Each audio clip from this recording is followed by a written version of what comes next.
Light, freedom, truth, be ever these our own. Light to seek the truth. Yes. Freedom to make it known. Yeah. Our work, God's work, our will. Yes, sir. His will. Yes. Alone. Yes. I welcome you on behalf of the Gammon Theological Seminary Board of Trustees to this 80th Thurkill Jones Lecture Series. We're grateful for your presence here today and for this time that we share. Our presenter for this occasion will enlighten our hearts, empower us for ministry, encourage us, and challenge us. Amen. I think that's the time where we need to be challenged. Amen. Time where we need to be empowered, time where we need to be encouraged. Yes. Because my friends, leadership is a decision. Yes. And we in this room must make it. Amen. Leadership is an obligation, and we in this room must step up. Leadership is hard work. Amen. And we in this room must get tough. Yes. But leadership is community. All right. And in community, you must connect. Yes. So I welcome you to the Thurkill Jones Lecture Series, its 80th edition. We're glad that you're here. And we pray and hope that what we will learn, we will take away from this place, be able to go to where we serve, and to make it a better place. Amen? Amen. And this time I invite our Bishop, Shawn Lewis, of the Virginia Annual Conference, to come and lead us in invocation. Amen.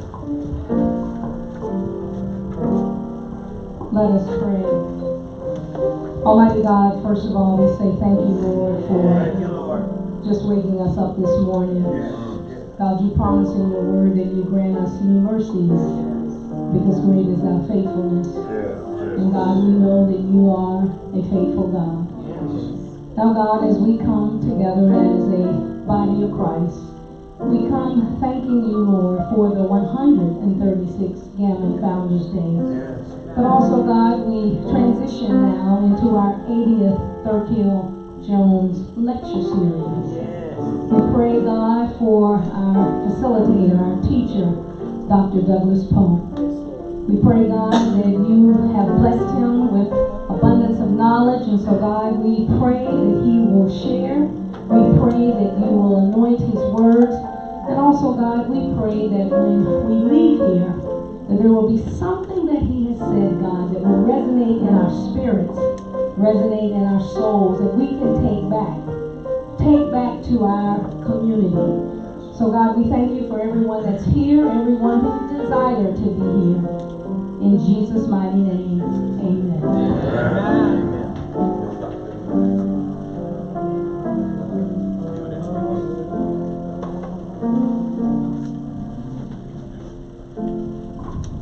Is Dr. Anike with us?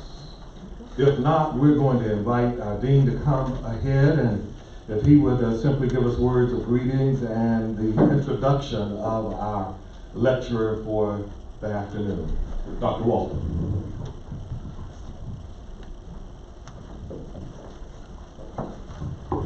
Well, good afternoon. Good afternoon. Thank you for coming back. Oh yeah. Thank you for coming back. Oh yeah. You know, the Wesleyan tradition is that we always want to match our intellect, our minds, along with other muscles in our body. Amen. And this is the time that we exercise our intellectual minds, and we come with this Thurkill Jones lecture with a prominent professor, Yes. a United Methodist, Amen. in the person of Reverend Dr. F. Douglas Poe Jr. All right. Amen. Amen. He comes to us being educated at 3 different institutions associated with our United Methodist Church. Amen. He earned his bachelor's degree from Ohio Wesleyan University. Amen. He earned his MDiv degree from the other seminary across town. All right. You won't mention that name. Handler. Amen. It's all right. And we know that he did not have a GPS at that time. All right. So he was misdirected, confused. But he made the best of that situation, and then he stayed to earn his PhD from Emory University. All right. Amen. So he is steeped within the United Methodist tradition. He is the E. Stanley Jones Professor at Wesley Theological Seminary in Washington, D.C. Amen. And he also is the director of the Lewis Center for Church Leadership, also located at Wesley Theological Seminary in Washington, D.C. Amen. Some of you may not know this, but the first president of Gammon Theological Seminary, Thurkill, he served for a few years, and then after his presidency at Gammon Theological Seminary, he left to become president at Howard University, located in Washington, D.C. And it's such a blessing that not only Gammon sends leadership to Washington, D.C., but every now and then, Washington, D.C. will send leadership back to Gammon. And we receive that leadership in the person of Dr. Poe, and let us receive him with a warm welcome. Amen.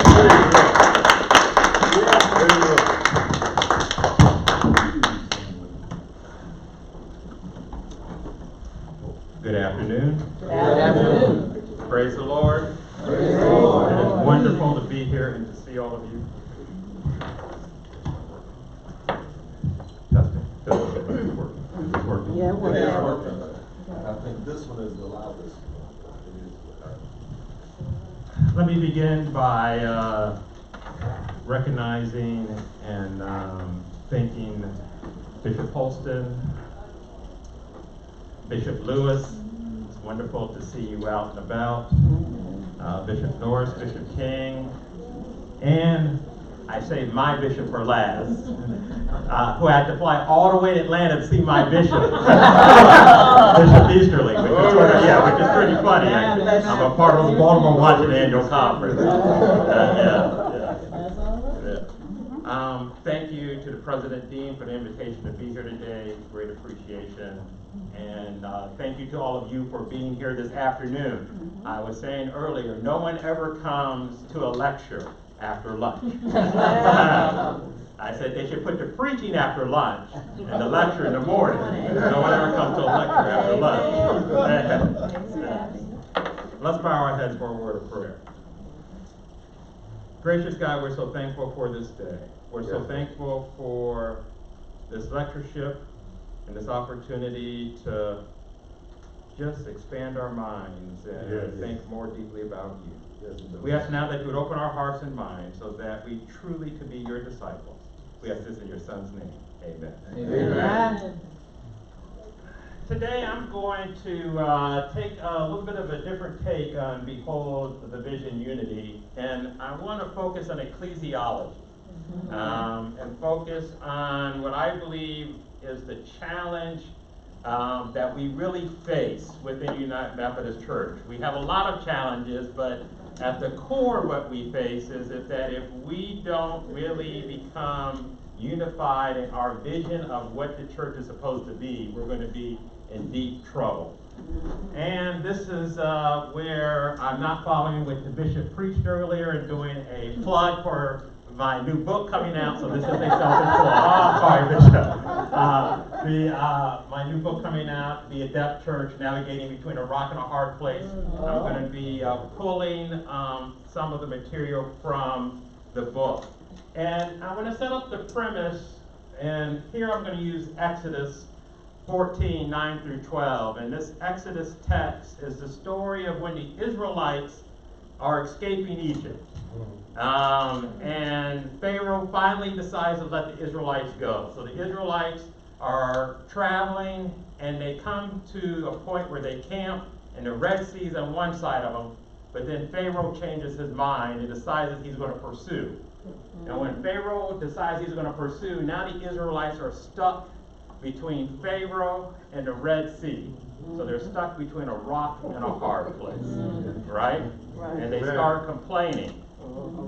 And basically, unless there's a miracle, which we know does happen, they can't figure out how they're going to get out of this situation.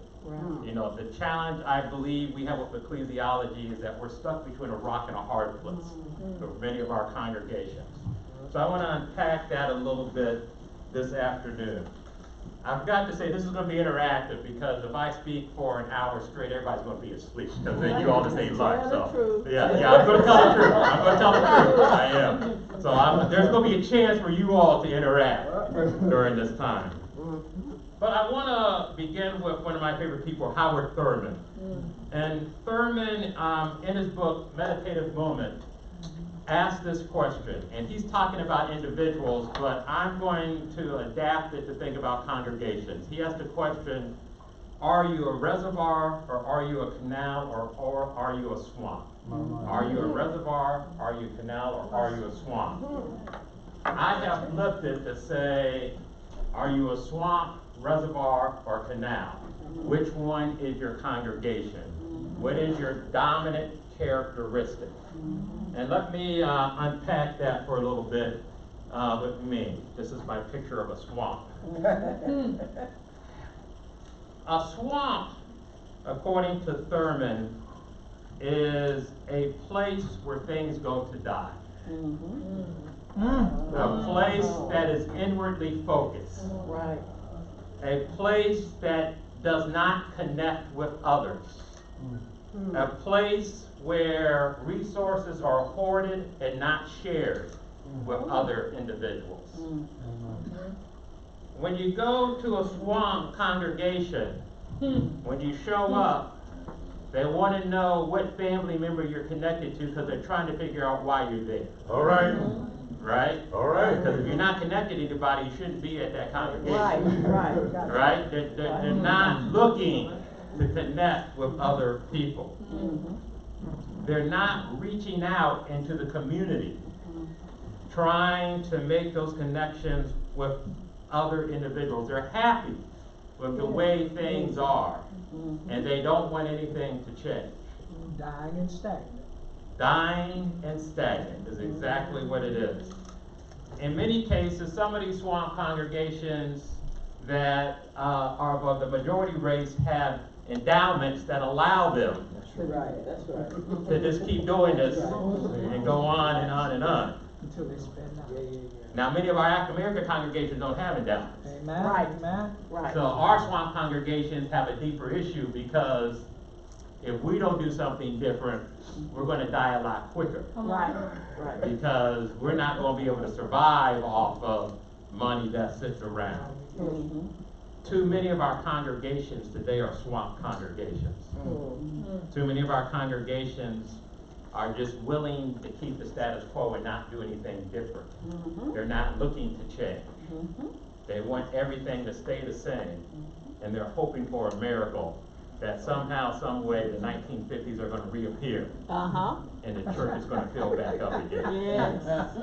That is the hope of a swamp congregation. That's a lot of hard work. A lot of hard work. A reservoir is different. A reservoir actually is a place that provides resources for others. A reservoir is a place that you can actually go and receive something. The danger is a reservoir has to be careful though, because it can become a hoarder also, because as the resources start drying up, the tendency is for the reservoir to move more towards a swamp.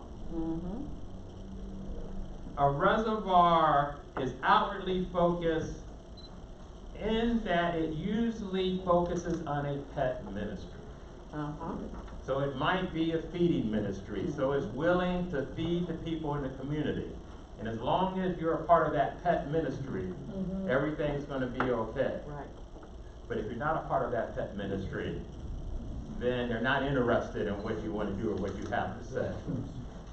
And not only are they only focusing on that pet ministry is a social agency ministry. They want to give things to people, Right. but they don't want to do things with people. They want to give things to people, but they don't do things with people. So the problem is that people know they can come and get fed, but they have no interest in the transformation of the lives or the souls of the individuals. You know, so they act like a social agency, and people treat them like a social agency. So the goal is not discipleship, the goal is charity. The goal is not discipleship, the goal is charity. Too many of our congregations are focused on charity and not discipleship. They want to do social justice acts, but they have no interest in the transformation of the whole person, and particularly the soul. As this continues on for years, typically reservoir congregations become swamp congregations. So that they start that slide backwards. So reservoir congregations. And finally, we have a canal. A canal is what I believe our vision should be for what a church should be. Because a canal is a place that is seeking to be a connector. A canal is connecting bodies of water as it moves along. Our churches should be those places that are connecting with others and with others. A canal is a place that is interested in discipleship and not simply charity. A place that is adept at not only meeting the needs of others, but helping others to be involved in the ministry themselves so that they become a part of what is taking place. Canal congregations don't hoard resources, but share their resources with other individuals. The challenge is very few of our congregations are canals. Most of our congregations are stuck at a reservoir, and more of them are becoming swamps. So they're stuck between what they can become and what they are, trying not to fall backwards. You're stuck between a rock and a hard place. All right, this is one of those places now where you get to participate for a couple of minutes. And think just for a few minutes about how many visitors do you see on average in a month in your congregation? How many visitors return a second time or continue coming? How many people do you connect with in the community during the month? And how are these community connections happening? Are these connections based on giving out food, clothing, etc.? How are you modeling for those inside the congregation what it means to be imitators of Christ? And how are you modeling for those outside of the congregation to be imitators for Christ? The challenge is too many of our congregations are inwardly focused and not outwardly focused. All right, take 5 minutes, talk among yourselves, and answer these questions, and then we'll come back together.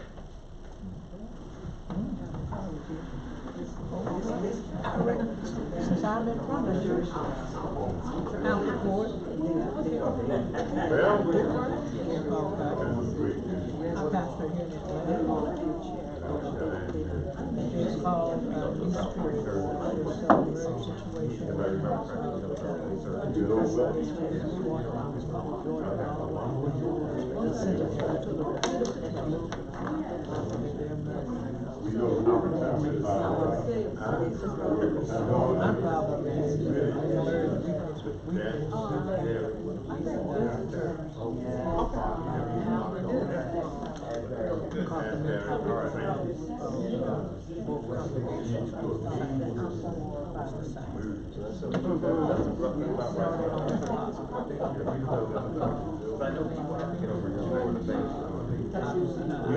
I've been there 9.5 years.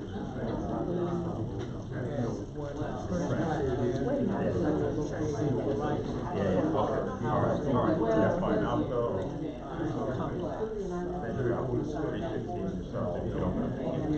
Okay. All right.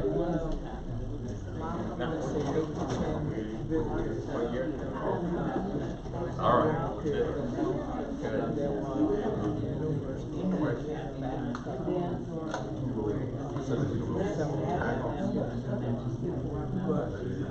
In 2012, about this time, September 2012.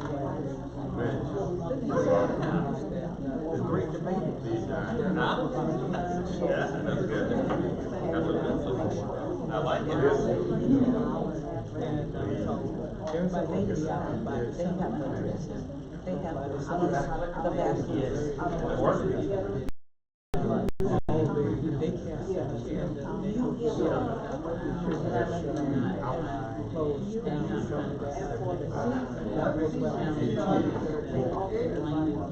from this is complex. They tell me close to now they developed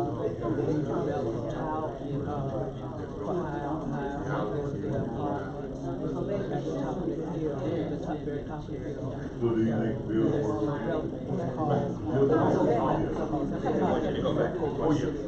I don't know, and I don't care. He does. It's okay. What used to be back then, now it's done. You have to get bags. We expect them. Well, you pay for that. Yeah. Pay for those dollars and all that. And then they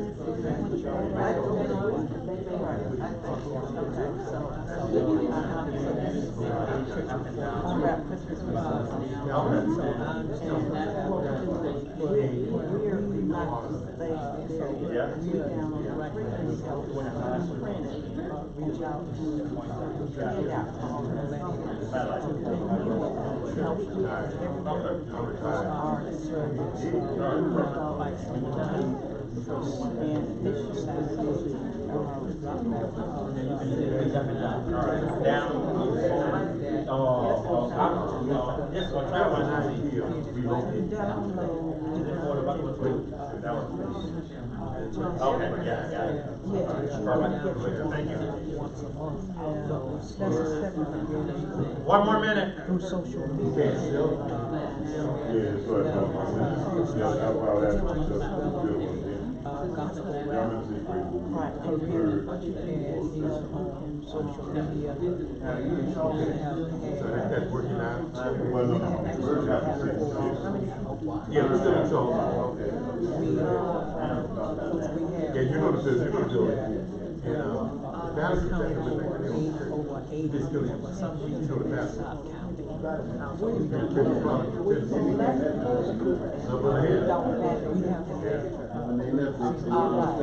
have a barrel or something in smoke, and you take it to yourself to the front, you take somebody else. But we were, the charter group that started you take it to our county. All right, I'm going to bring us back together. These people coming out.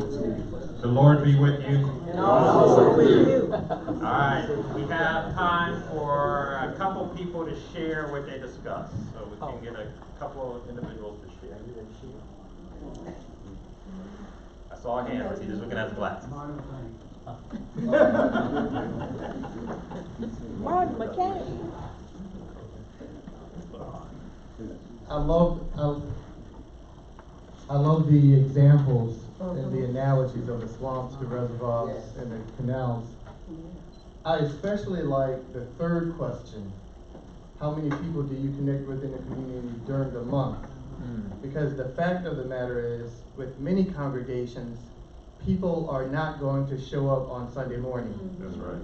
For a variety of reasons, whether it's for professional reasons, their time management or time commitment, or they may have preconceived notions about what a church is. However,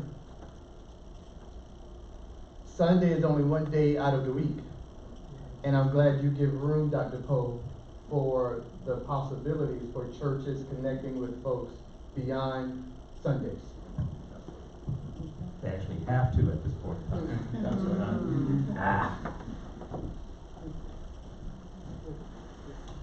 My name is Alfred Ward. I'm the pastor of New Spirit United Methodist Church, which is a merged church here in the Atlanta community on what used to be Bankhead, now Donnelly Hollowell. We fit in the first two models. We have definite characteristics of being stagnant, but we also are a resource for the community. And so we have some characteristics of the reservoir as well. We as a church, when you mix two churches that are dying, that are failing, and you put them together, you do not develop something that's stronger than they're not real. I won't say the sum of their parts. You know, two negatives don't make a positive. It's not a good thing. So you have to work with what you have. We have a lot of transition in our community. A thriving apartment complex across the street from us was torn down by developers. And they're getting ready now to build this huge high-density community right in front of us. It may be 1,000, 1,200 high-density apartments, and at the top of it, they've gotten zoning for a hotel. The zoning allows up to 20 stories. The community doesn't want that. So we have yet to see what happens there. Down the street to our right, between what used to be Overlook Atlanta and the MARTA station, there's going to be a 5-building office park. And across the street, there's going to be developed a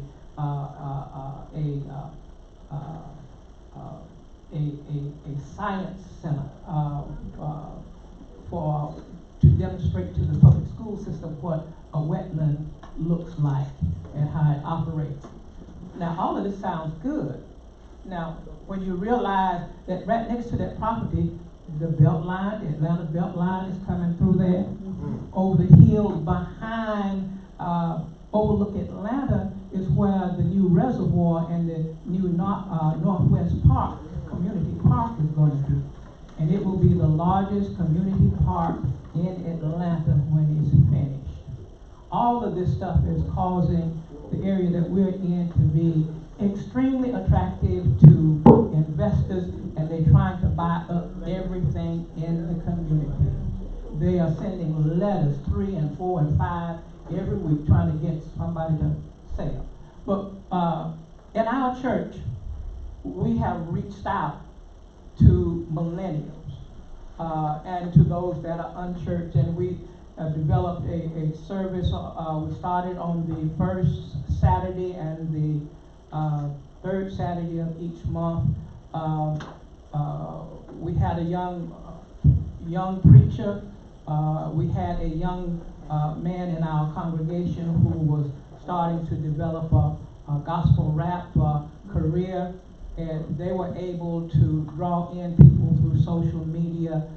We have had attendance as high as 80. They stopped counting, and by one report, one of the celebrations was filled the church.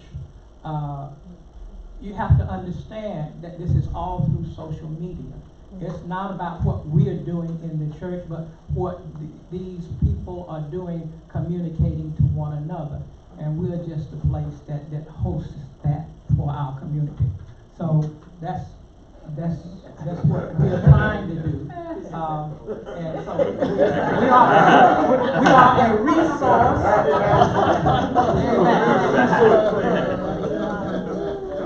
I have limited time, so I'm going to have to grab it back. Oh. I'm sorry.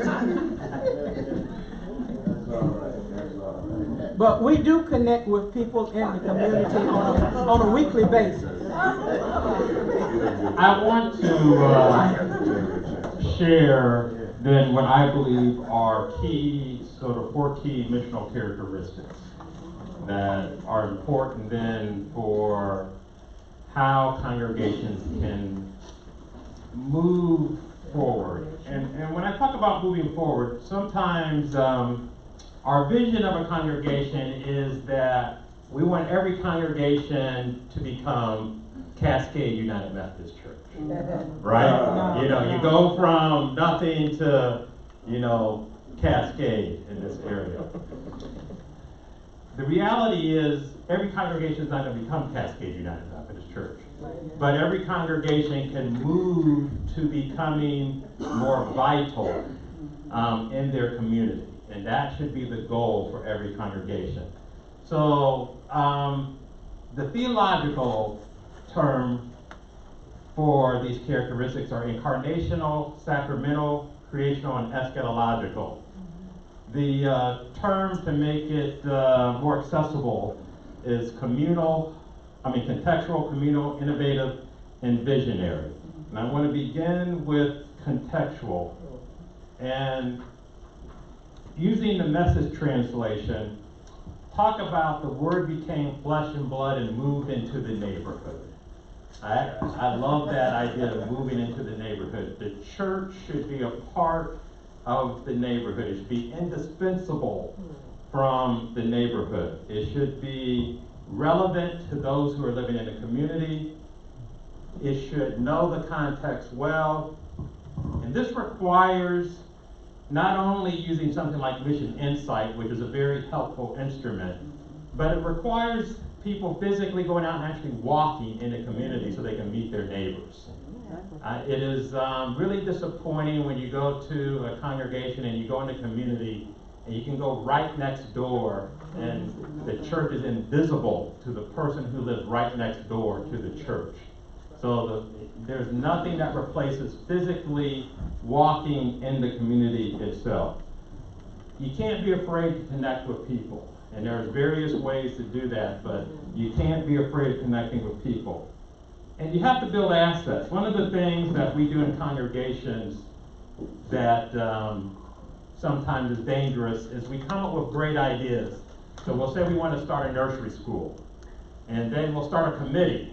And we'll meet inside the church and say we're going to think about and plan to start a nursery school. We'll meet 6 or 7 months and we'll start our nursery school, then nobody shows up. Right. What we didn't do is go and see there were already 2 nursery schools in the community, because all we did was meet in our building and never bothered to figure out what the assets were that were already outside in the community. So you have to make sure you know what the assets are in the community itself.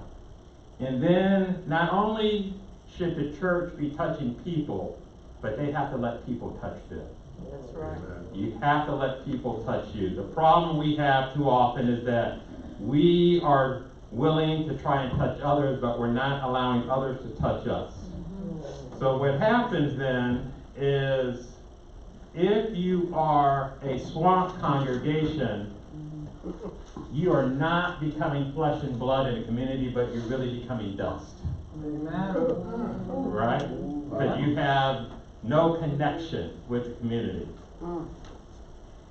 You might collect money for a Christmas basket, but you really have no physical contact with anybody. It's only simply about, we have to do something because we're supposed to do it. That's our Christian duty.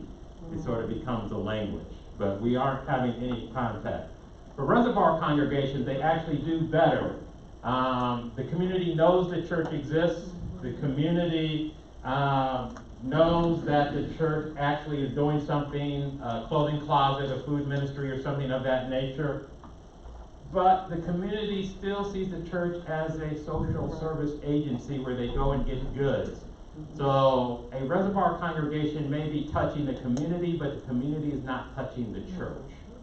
They don't see the church as a place that is actually home for them. A canal congregation does become flesh and blood, and it participates in the life of the community, but it allows the community to reciprocate and participate in the life of the church. That's when a church becomes vital, and that is not dependent upon size. You don't have to be a large church for that to take place. So we get stuck on size, but to be vital in the community is not about the size of the church. It's about, are you helping to transform the community? Is the community helping to transform you? And so that's where it becomes key. That means you have to be willing to partner. Going back to the nursery school example, it may be that a senior sort of facility or senior out day would have been more appropriate in that community because they already have 2 nursery schools. So it's about partnering to figure out what is needed in the community and not just dictating what you think should happen in the community. So contextual, swamp, reservoir, canal. They approach context very differently. And a canal congregation has a vision for how to approach the context in a way that's going to help a church to move forward and be vital. Next is communal. And as we think about communal, the truth is we all participate in several communities. And we participate in communities even online through Facebook. My son does Instagram, Snapchat, all these other things. I have no clue of thing, but various communities. And all of these communities shape us. And all these communities have stories. And the key is the idea of story. As Christians, I believe we actually have the best story of all. We have a sacramental story through baptism and communion. Right. And we don't live out that story in a way that impacts the lives of others. And sometimes it even impact our own lives within the community itself. In baptism, we enter into a community for formation and where we're supposed to deepen who we are. And baptism doesn't stop just when you're baptized. That should continue your entire life. That is our liturgy, but we don't live into that liturgy. In communion, we become ambassadors of God's grace for a broken world. All right. Communion is not something you just do by rote every first Sunday. Thank you. You know, so we have to get out of doing this by rote every first Sunday. So as we think again about these three sort of different congregations, swamp congregations, the narrative of communion in particular is rote and not moving beyond the four walls. They are not bred for the world.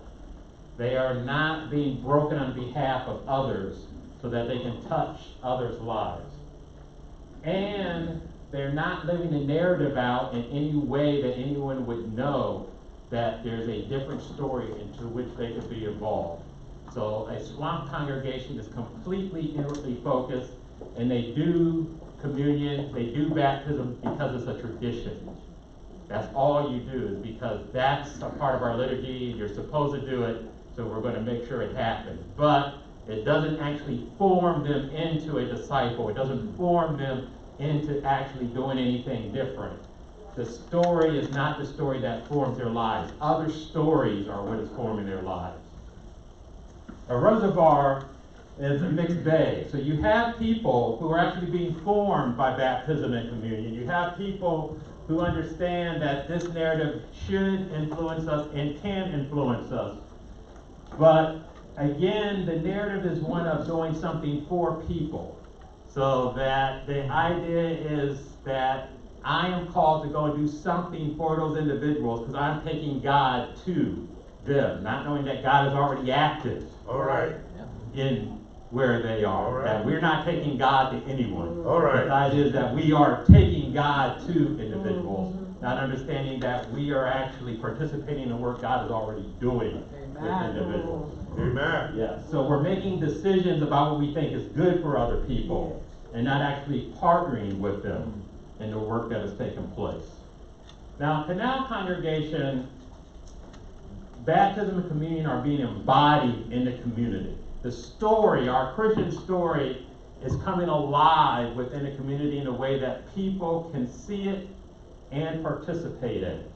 They're willing to alter what they're doing so that others can become active. And if you think about the example of coming up now to Christmas Eve, many of our congregations have a Christmas Eve service every year. They do it in their congregation, you know, really excited about it. But think about if some of those individuals move that Christmas Eve service to a community center or someplace else where they could impact more lives and embody that story someplace else.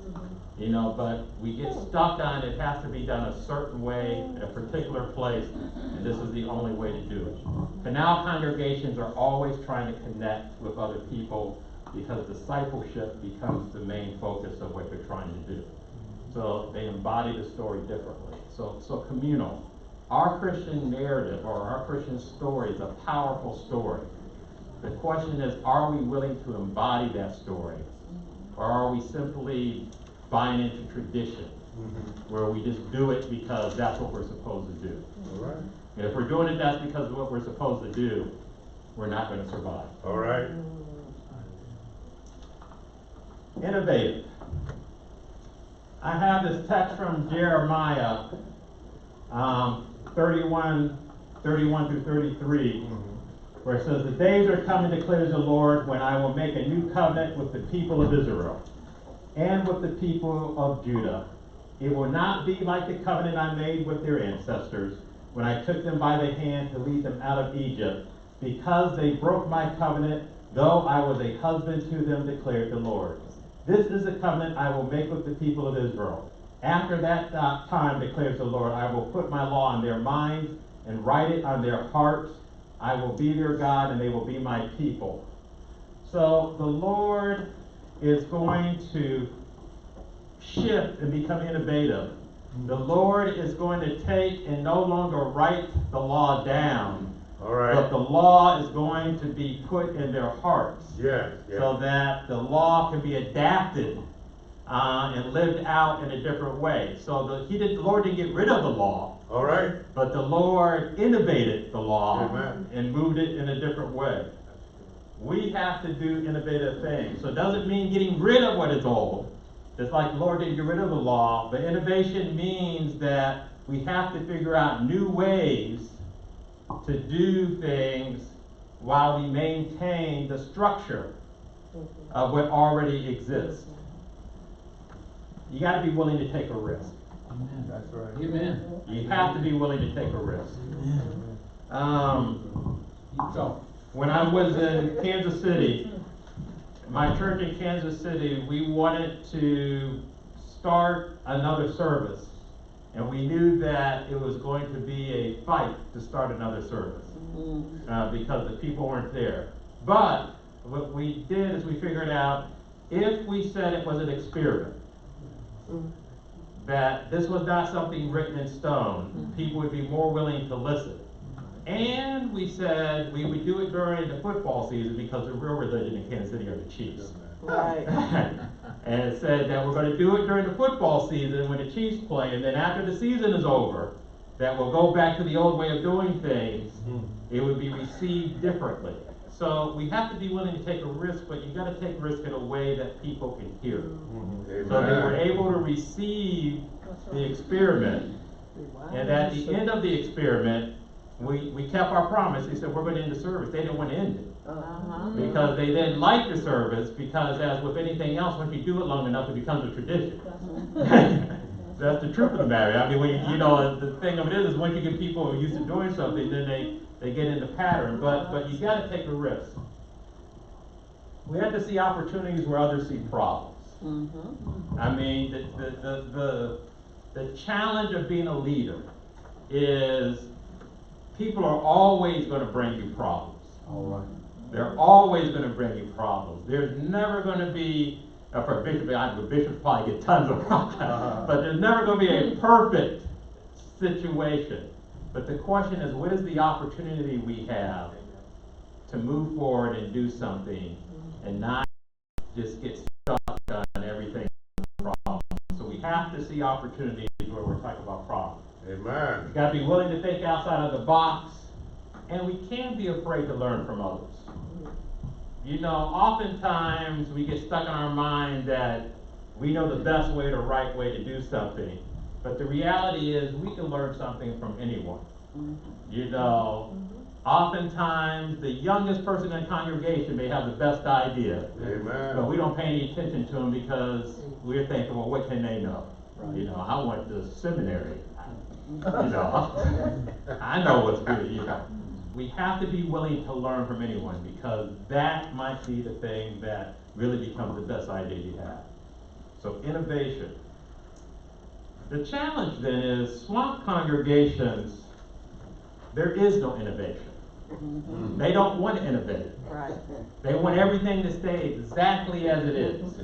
In fact, they want it to go backwards. All right. And reclaim the 1950s and 60s, which they believe were their glory days. All right.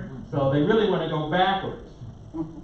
They operate as if everything is written in stone. So there is no, it's written on the heartwork and be adapted. It's literally written in stone. And they're not willing to think about experiments or things that could help them move forward in a new way. So that's why they get stuck and are inwardly focused. Right.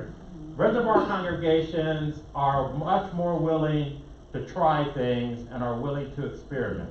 So reservoir congregations have the capacity to move forward if they are willing to take those risks that will get them outside of the box. But they have to be willing to take those risks. If they stay inside of that box, they're going to get stuck and they're not going to move forward, but they're going to actually start moving backwards to become a swamp. So the key is, are they willing to become innovative and get outside of the box? And finally, canal congregations are always looking for ways to innovate. They're always looking for ways to do something different.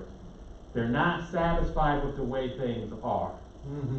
Tomorrow, for a little bit, I will actually talk about Apple, Google, and these places. Apple, Google, and them are always looking for ways to improve upon what they already do. They're not satisfied with the fact that they have all these people using their products. They want everybody to use their products, right?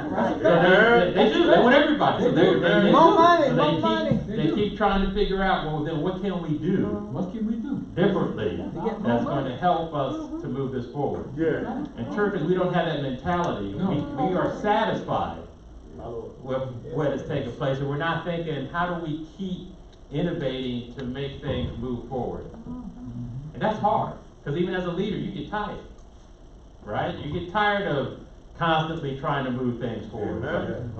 But that's our role, is to move things forward. Finally, visionaries. And here I use the famous text, and then God answered, write this. Write what you see, write it out in big block letters so that it can be read on the run. This vision message is a witness pointing to what's coming. It aches for the coming, it can hardly wait, and it doesn't lie. If it seems slow in coming, wait. It's on its way. It will come right on time. Amen. It will come right on time. Visionary has to be persuasive, big picture, promoter of transformation, yet it's got to also make sure you're helping others, because there's always late adapters. If you've ever read the book about early adapters, late adapters, there's always going to be late adapters, but you also have to help the late adapters. So the visionary's got to be the person that is making this happen. When it comes to vision, swamp congregations, there is no vision beyond survival, right? This is the problem, and this is I guess to where I sort of started earlier this afternoon. The challenge we have is too many of our congregations don't have a vision for how is it that we are going to participate in the kingdom of God. They have a vision for how are we going to survive. And if our vision is about survival, then we've already lost. Right? We've already lost. Again, to focus on what they used to be, not on what they can become. You know, I used to be 180 pounds. That is no longer the case. So the question is now, what can I become? My wife says I go to the gym, I could become sooner. But that's a different story. But it's what I used to be, not what I can become. We got to focus on what we can become. A church that continues to think of itself as a family church, but everybody's over 65. Right? You see these churches, right? There's no families anymore. The families have all left and moved away. But they continue to say they have not thought about what they can become. There are many things. They could become a church for senior adults. They could become a church for, individuals that are going to adopt in terms of grandparents. But the focus is always on what they used to be, not on what they can become. Reservoir congregations actually do a much better job. The vision gets focused on others coming to the congregation. So they have a vision, but it's on people coming to the congregation. So they're going to do everything on how do we get people here. We have a food ministry, we get people here to our building. If we do this, we get people here to our building. This may work for a while, but at a certain point in time, the truth of the matter is, in today's culture, not everybody's going to come to your church building. Right? So you're limiting the impact you can have if your goal is simply to get people to your building. You've got to be willing to move beyond your building. in trying to get people simply to the building. So reservoir congregations are trying to figure out how it is we can simply build up the congregation by getting people here, not thinking about the impact they can have by touching lives beyond the walls. Finally, canal congregations, more willing to discern where God is leading them. And the vision is about what can we do in partnering with the community? What can we do to have an impact on the community where they also can have an impact upon us? And when we make those connections, it means there is a high probability that they're going to want to actually participate in the life of this congregation in some manner or fashion. So canal congregations are always thinking outward and not thinking inward. That's a challenge to always be thinking outward, not inward. Because the tendency is for us is that for all congregations, as things start happening, we say, okay, we're good now, and we plateau. Right? We plateau. That's when you start moving back to, as a canal, to a reservoir congregation. Yeah, it's hard to keep pressing to where you keep that vision alive, where you want to continue connecting and doing those things. All right, I'm at my time because I got to open it up for questions. So I will stop there and I will hand the mic over and open it up for questions. Let me say a closing thing before I open it up for questions. So, if you take these characteristics, I believe that the vision for our congregations has to move beyond simply that of the life of a swamp. And we have to, at a minimum, think about a reservoir, and my hope is more of our congregations will move toward a canal. But that means we have to live a different missional life. And that's going to take a lot of work because too many people are satisfied with the status quo. Yes. Yes. All right.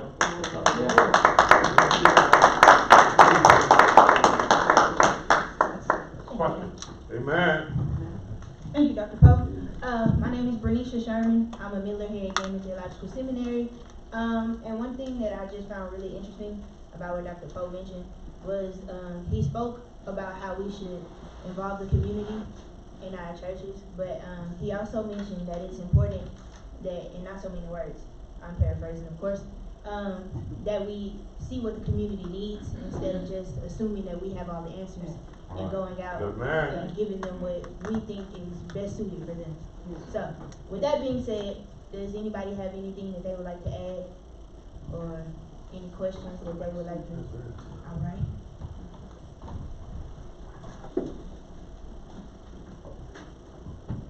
Glad you're home, Dr. Poe. It is good to be home. See, I was with Maxine over at Central United Methodist Church. So see, really I was shaped by a lot of Gammon people, including Reverend Crawford, who was one of the pastors there at Central. I am, and there are a couple of other people in this room, we are trained as temporary intentional interims by Board of Higher Ed. And most of the time when we get there, the congregation is a swamp. Yep. Okay? Yep. And ideally, we can move them to the reservoir state in the 24, 36 months while we're with them. The job for us, however, is getting bishops and cabinets to see that they need to move to the canal. And by providing the leadership that will make that bridge happen. So do you have any suggestions as to how we can assist in implementing that other than putting it in writing in our report? I mean. Yeah, and I'm going to actually touch on that a little bit tomorrow. Okay. I mean, I think a big issue is how congregations make decisions. And the key is really helping the congregation as a whole to understand the importance of making better decisions that move more towards reservoir and canal, and don't simply make decisions that have a swamp mentality. So then what happens is when a pastor comes, is not solely the pastor, because every congregation, so what's your vision, what's your vision? Right, so that, because really when a pastor comes, they should be working with the congregation to live out the work that is taking place, that hopefully is moving them out in this missional direction, so that there's got to be a change in the system of the congregation itself, doing a much better job of decision making in the way that it thinks about things, so that when a pastor comes in, they're not in a place that is dependent upon them to try and make decisions that will move the congregation as a whole in one direction. Yeah. We have a question online. Absolutely. There are two short answers, so I'll merge them together. They asked if it was possible for you to share your PowerPoint. And they asked if it was possible for you to share your PowerPoint. And they also wanted to know if you had a step-by-step plan.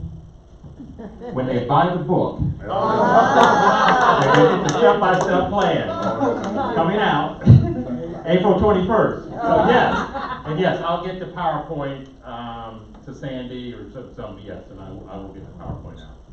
Book's coming out when? April 21st. So we can use it next fall then. Next fall, that's right. That's right. Yeah. There's a question right here. Dr. Pope, my name is Couture Johnson.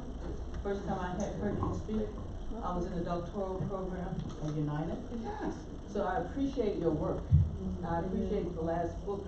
I don't know if it was the last book on new wine, the new wine skins.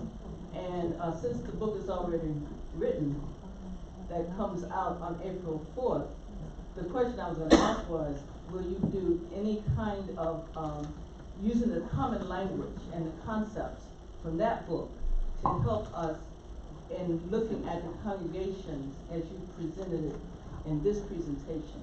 Absolutely. Because I found it very insightful to use the language that you gave us to look at ourselves. Yeah. You know, and this language has a lot of life to it.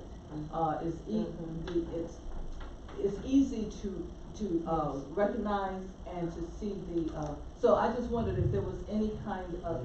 Did you do that? Yes, absolutely. Okay. Yeah, the book is written where it can be used as a congregational study. Okay. So I've written it where You know, Doctor, as it relates to the canal, I mean, many of us are familiar with the Panama Canal. Yeah.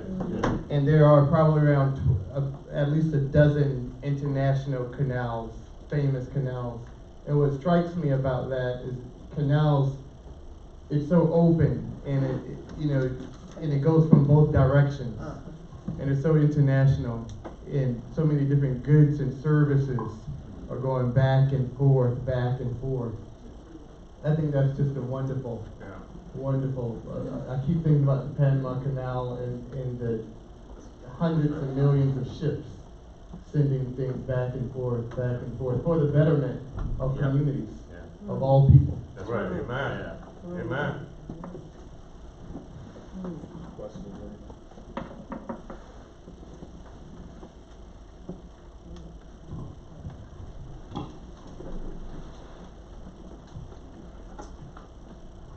Dr. Jonathan Olson.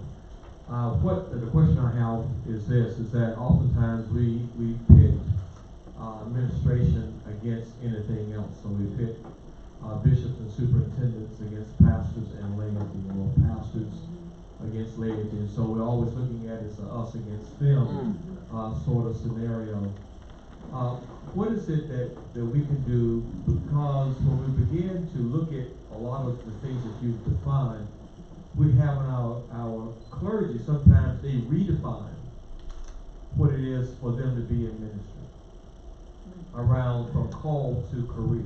And then congregations redefine what it is for them to be in ministry from outwardly missional needs to inwardly congregational needs. So how do we battle against the redefinition of ministry when people have already co-opted what they're doing?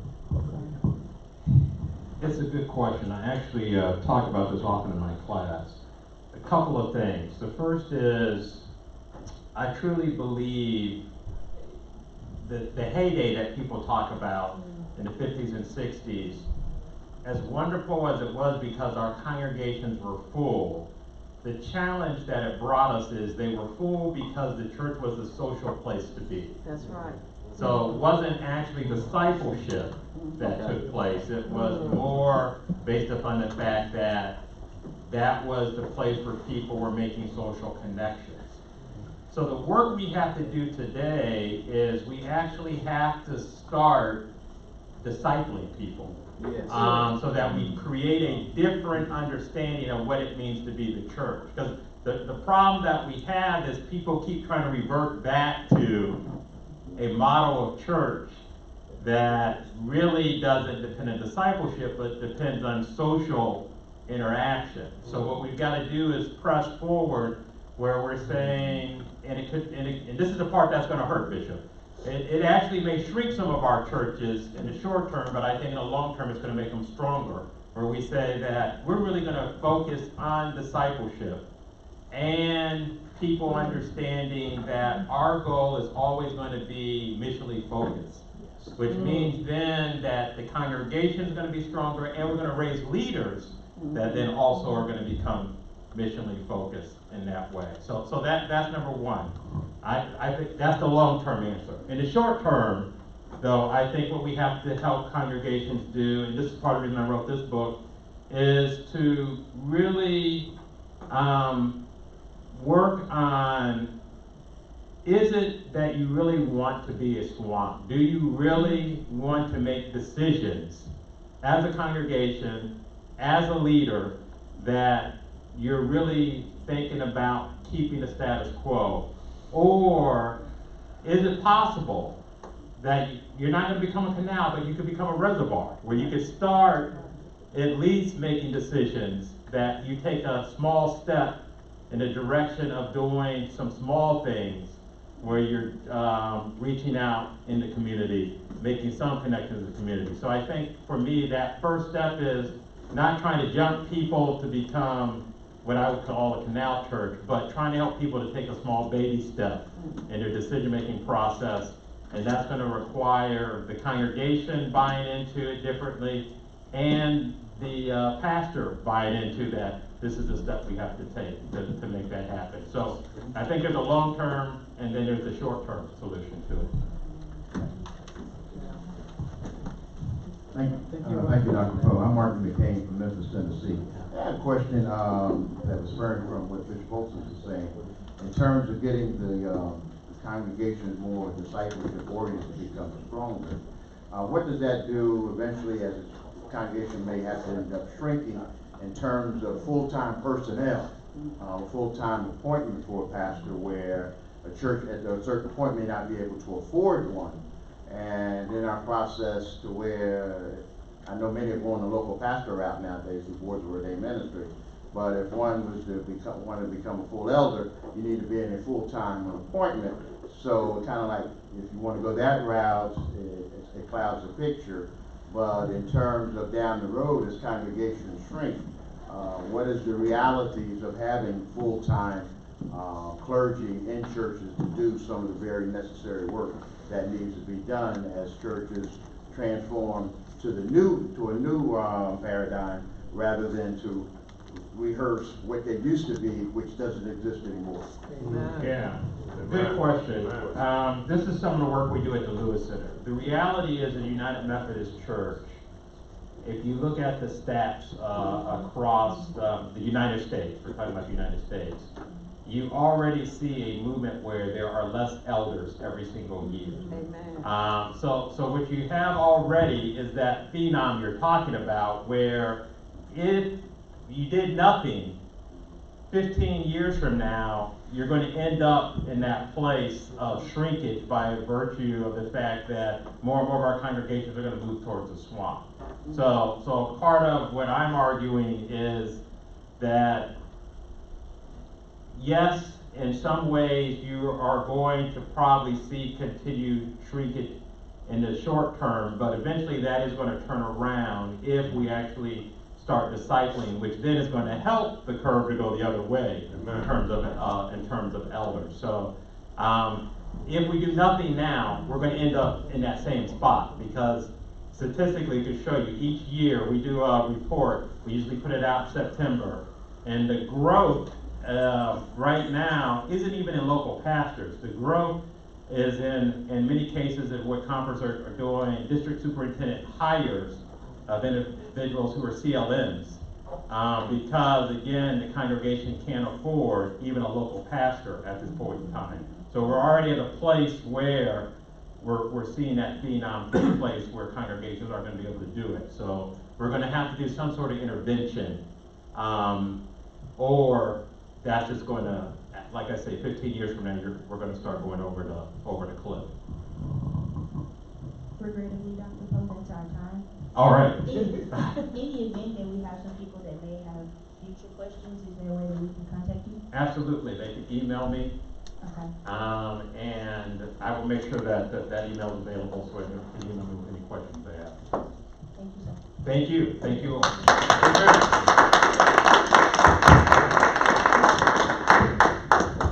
Well, that concludes our work for today. We remind you our banquet is coming up. We'll be gathering there to begin at 7 p.m. We look forward to seeing each one of you. And Dean, do you have any closing words for us? I look forward to seeing you tonight or tomorrow. Amen. And or next time. Just before we go, since we've ended this, can bishops, and Bishop Olson still here, can the bishops and Dr. Poe distinguish for me the difference between a local pastor and a CLM? Sure.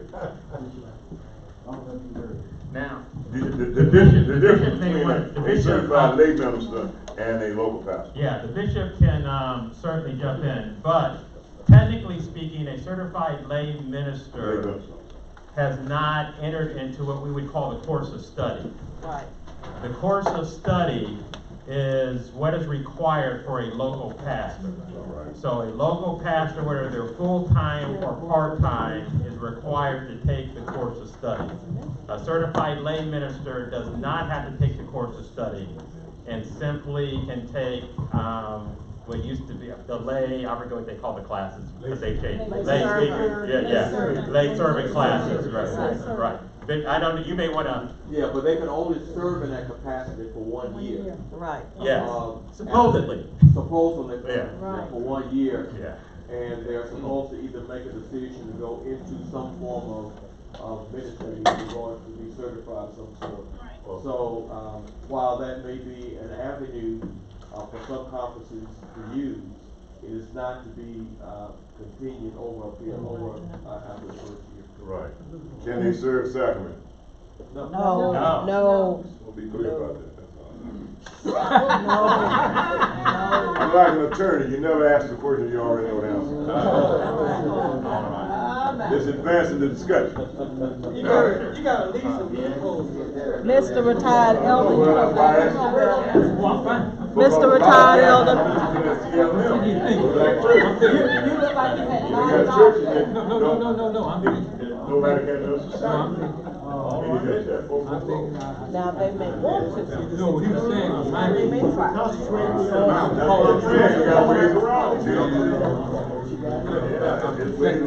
Denise Henderson came to walk. What time it is? When that bishop say stay woke. One minute. You gotta stay woke, bro.